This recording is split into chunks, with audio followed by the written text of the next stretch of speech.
Everyone, সবাই কেমন আছেন? আজকে আমি আপনাদের সঙ্গে একজনের কথা শেয়ার করব। সে হচ্ছে আমার ভাই, আমার কাকাতো ভাই। বিশ্বাস করেন, এই মানুষটা যে ও কিন্তু আমার থেকে অনেক ছোট, এত পরিমাণের ভালো মায়া, মানে এক কথায় আমার ভাই অসাধারণ। সে পড়াশোনায় যেমন ভালো, সেরকম আর্টে, সেরকম সব দিকে ওর দক্ষতা আছে। ওর আসলে প্রশংসা করলে প্রশংসা কম পড়ে যাবে, এরকম ব্যাপার। আর ভাইয়ের সব থেকে যে গুণটা বেশি ভালো লাগছে সেটা হলো ওর মায়ের প্রতি কেয়ারিং। প্রত্যেকবার ও ওর মার জন্মদিন সেলিব্রেশন করে। সত্যি কথা বলতে আসলে ভাইয়ের কাছ থেকে না আমাদের অনেক কিছু শেখার আছে।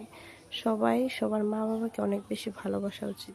মারা গেছে অনেক বছর হয়, কিন্তু আমার ভাই, সত্যি কথা বলতে দেখো, কাকির 50 বছর বয়স, এখনো জন্মদিন করে। আগের বারও জন্মদিন করছে, নিজের হাতে কেক বানাইছে। সত্যি ভাইয়ের এরকম ভালোবাসার জবাব নেই।